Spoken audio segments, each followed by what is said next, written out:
नमस्कार, मैं रवीश कुमार। इजराइल की सेना के बारे में हम सभी ने कुछ न कुछ सुन रखा है। ये है, वो है, आधा अधूरा ही सही मगर सुना तो है। लेकिन हमास का हमला हुआ नहीं कि इजराइल ने अमेरिका से सैनिक मदद मांग ली।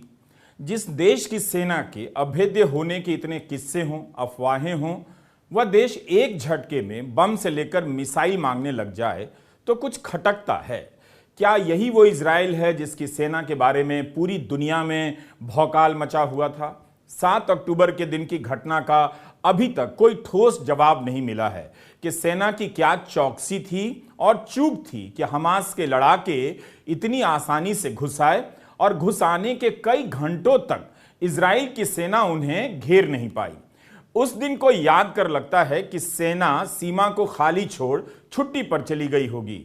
7 अक्टूबर के दिन सेना क्यों इस तरह से बेखबर और कमजोर साबित हुई, हम इसके कारणों की पड़ताल करेंगे। लेकिन उस घटना के बाद भी इजराइल की सेना की साख हवा में नहीं बनाई गई थी। उसके उपकरणों, सर्वेलांस उपकरणों, हथियार इतने बेहतरीन माने जाते रहे कि भारत सहित 30 से अधिक देश उसके खरीदार थे।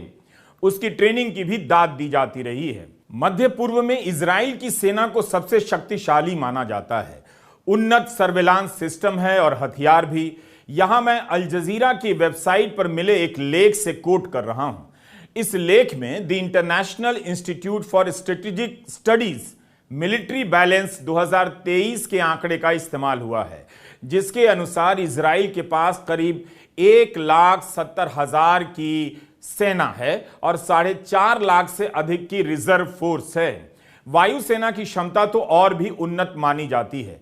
43 Apache helicopter, 83 F-15, 196 F-16, 30 F-35 series के लड़ाकू विमान हैं। 142 हेलीकॉप्टर भी हैं, 5 सबमरीन हैं। किसी भी रॉकेट को हवा में ध्वस्त कर देने के लिए आयरन डोम सिस्टम है। इजराइल ने अमेरिका की मदद से आयरन डोम की तकनीक को विकसित किया। 2021 का आंकड़ा है कि आयरन डोम सिस्टम ने हमास और अन्य फलस्तीनी संगठनों की तरफ से जो रॉकेट दागे गए, 90% रॉकेट को हवा में ही मारकर खत्म कर दिया गया। प्रति व्यक्ति आय के अनुसार कतर के बाद इजराइल दुनिया का दूसरा देश है जो रक्षा पर सबसे अधिक पैसा खर्च करता है। इजराइल के हथियार इतने बेहतर होते हैं कि कई देश इसके खरीदार हैं।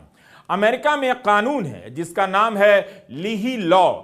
इसके तहत अमेरिका किसी को सैनिक मदद के तहत अगर हथियार देता है तो उसकी शर्त होती है कि हथियार का इस्तेमाल कैसे होगा, मानवाधिकार के उल्लंघन में नहीं किया जा सकता। मगर इजराइल की सेना की किसी भी यूनिट को इस कानून के तहत दंड नहीं दिया गया है। दोस्ती है अमेरिका और इजराइल की। तब भी 15 दिनों से इजराइल की सेना जमीन पर लड़ते हुए बड़ी कामयाबी हासिल क्यों नहीं कर पाई?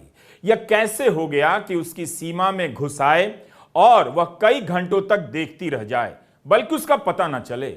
7 अक्टूबर के दिन हमास के सामने इजराइल की सेना नजर नहीं आई, मगर 15 दिन बीत जाने के बाद भी वह हमास को पूरी तरह काबू नहीं कर सकी है।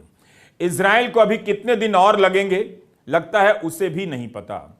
इजराइल गजा पर हवाई बम बरसाए जा रहा है, पानी बंद कर दिया है, बिजली बंद कर दिया है, निहत्थे लोगों से लड़ रहा है।